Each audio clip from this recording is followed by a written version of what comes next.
Notre invité est en duplex avec nous ce soir. Il s'agit de maître Philippe Petit, avocat de Philippe Cochet. Bonsoir et merci d'être avec nous sur BFM Lyon. Philippe Cochet, votre client condamné aujourd'hui à 1 an de prison ferme aménageable, 5 ans d'inéligibilité assorti d'une exécution provisoire pour détournement de fonds publics et d'emplois fictifs, présumés fictifs de son épouse en tant qu'assistante parlementaire.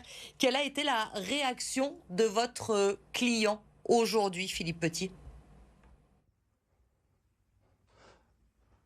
Écoutez, bonsoir. Mon client et son épouse sont en colère parce que lorsqu'on n'a rien à se reprocher, c'est quand même toujours un peu surprenant d'encourir une peine de ce type qu'il lit comme une décision pour l'écarter de la vie publique et rien d'autre.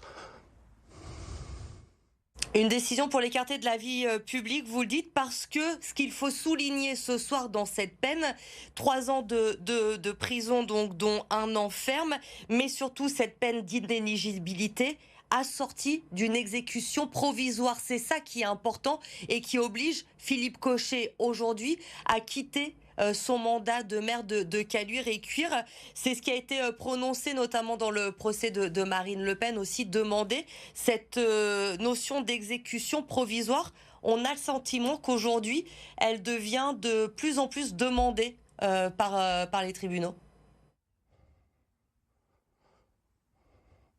Oui, alors ce qui était l'exception est en train effectivement de devenir la règle dans les relations entre les magistrats et les élus, ce qui pose un problème de droit, un problème de double degré de juridiction, parce que ça ruine la possibilité de faire appel. Donc c'est quand même extrêmement grave. Normalement, ça n'est prononcé que lorsqu'il y a vraiment un risque de récidive. En l'espèce, évidemment, il n'existe pas. Et puis, c'est l'immixtion du juge à la place de l'électeur dans la vie publique.